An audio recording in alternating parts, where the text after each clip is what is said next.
కొన్ని కుటుంబాలు పాడైపోవడానికి కారణం ఏంటంటే భార్యలు తమ భర్తను గురించి చెప్పకూడని విషయాలన్నీ కూడా లోకం అంతా చాటి చెబుతున్న కారణాన్ని బట్టే కుటుంబాలు మరలా కట్టబడడం లేదు. ఈ విషయాన్ని గుర్తుపెట్టుకోవాలి. అలా అని చెప్పి భర్త చేసే పనులను, అతను చేస్తున్న అసభ్యమైన కార్యాలను దాచిపెట్టాలన్న ఉద్దేశం కాదు. కానీ జాగ్రత్త సుమా, నీ జ్ఞానం లేకపోతే ఆ విషయంలో కుటుంబం పాడైపోతుంది.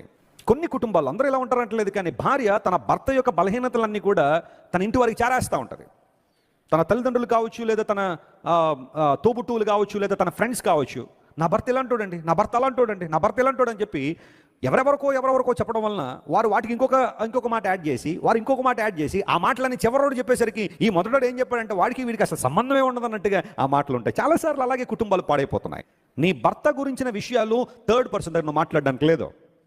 నీ భార్య యొక్క బలహీనతలు మరొకరి దగ్గర నువ్వు చెప్పాల్సిన అవసరం లేదు. అలా చెప్పడం వల్ల ఏమవుతుందంటే కుటుంబాల్లో నీ భార్యకి ఇవ్వాల్సిన విలువ కొంతమంది ఇవ్వలేకపోతున్నారు. లేఖనం సెలవిస్తూ ఉంది, ప్రేమను వృద్ధి చేయాలనుకుంటే దాచిపెట్టాల్సిన సంగతులు